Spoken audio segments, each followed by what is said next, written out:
Have you ever seen a photo you wanted to recreate? After seeing some of Miss Aniela's images, I wanted to make one of my own. Unfortunately, I don't live in a palace or have access to one nearby.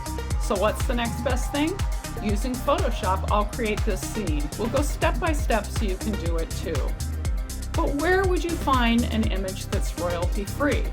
One option is a site like Unsplash or this one, the Metropolitan Museum. They created an open access site where they offer images for your use.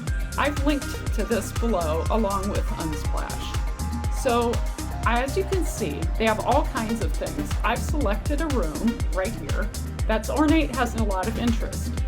I'll import the image into Photoshop. To make my composite realistic, I need to match the angle and lighting on the subject in this room. Where we can't match the light, we can paint with light and shadow. More on that later. Looking at this, you can see from the shadow the light was coming from the window on the left. Here's a model with the light on the left. Taylor Henry, thanks so much for this photo of the model. She's way too big, so I've shrunk her by selecting Edit, Transform, and Scale. We don't want her background, so using the Object Selection tool, I'll get rid of the background. This tool shares a button with Quick Selection tool and Magic Wand, so if you don't see Object Selection, right-click the button and select it. Then, starting in the upper left-hand corner, drag a box down to the point on the lower right where most of the subject is covered. I'm doing it on this butterfly. Wait while Photoshop selects her.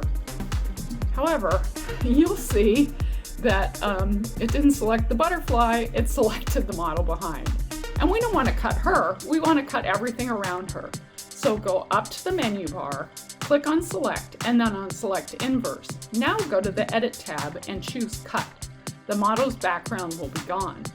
Unfortunately, so will part of her dress and hand. We'll hide the hand with her wings, so I'm not worried about that. We can add the dress back using the healing bar, the healing brush. Down at the bottom of the tools, you'll see 3 dots. Right-click there to bring up the options. Choose the healing brush. Take the cursor onto her dress, hold down the Alt key, and click. That will select the area.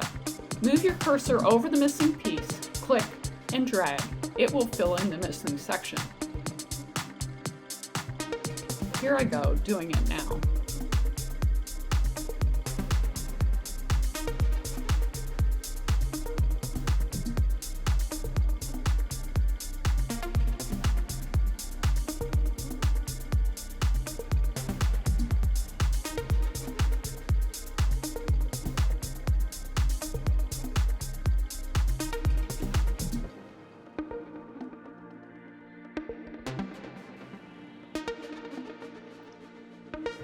Now let's have some fun. Moths symbolize change, transformation, and growth. We'll give our goddess wings so she can fly into her new life. I found some white moths on Unsplash and copied them here. I used the Object Selection tool to remove them from their backgrounds as we did with the model. I'll select the wing and copy it onto a new layer. I'll make the other layer invisible. Then I can drag the wing onto her, erasing as needed to incorporate it. Later, I'll use the Burn tool to add some shadowing to improve the effect. I'm doing the same thing with the other wing.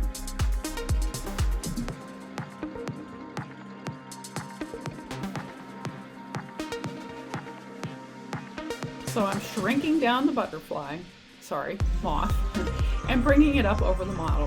When I did, you can see that part of the image didn't cut because it was outside of the frame of the picture. So I'll use the eraser tool to get rid of that. I don't want to work too hard, so I'm making the brush bigger. And then I'm just going to go over that blue and purple part. All right, there she is with wings in front of her, but that doesn't look right. So let's rotate the wings to get them in line with her body while we can still see the whole thing. Move it over her, press enter so that that's done. And then what we're going to do is change the order of the layers so the wings are behind her instead of in front of her. What's closer to the top of the list is more toward the front. Now that we're pretty much done playing with the position of the wings, and I will erase the sort of blue on the right there at some point, let's bring in some bubbles to add a little sparkle to the image and maybe a little bit of magic to it. In addition, I want to give her some emotional support guides. You know, moths are all about intuition along with growth and transformation. So I'm going to pick this white moth who's flying in, get rid of the little bit of background there behind his wings using the eraser tool, as you'll see here. To go with sort of a soft round and make the eraser a little bit bigger.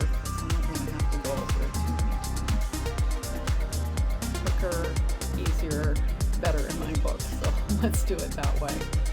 And then once we have that all cleaned up, we're going to adjust the size of the moth with the transform tool again, and then put it over here on one of the bubbles is my idea. It's like they're coming in with the bubbles.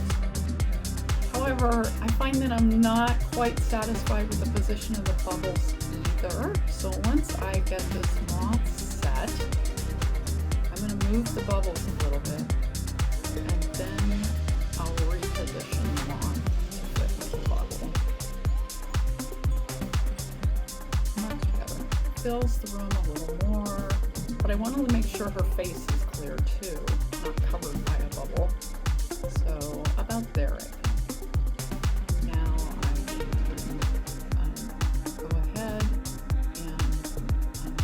Erase over the wings and her face with a little bit, not a full opacity, because I don't want to erase all of the bubble, but just some of it. That might be a little too much. So I'm going to undo that, and I'm going to go back again and erase some more.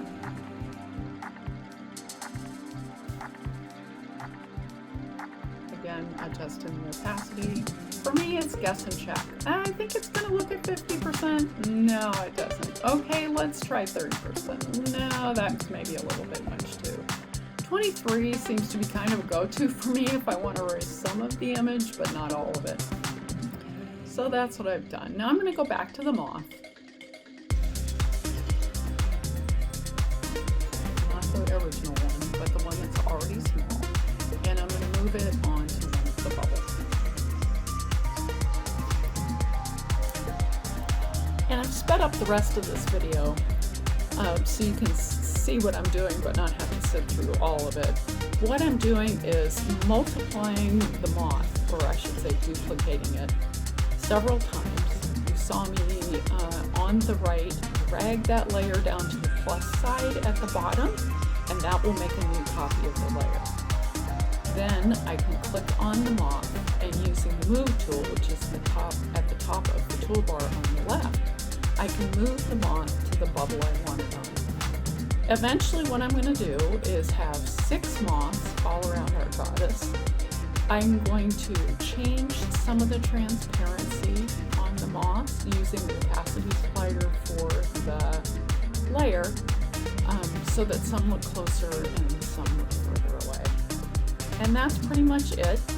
We've got our goddess and her guides and our image. Here's some other changes I made that I unfortunately forgot to record. Thank you so much for watching, and I will see you next week.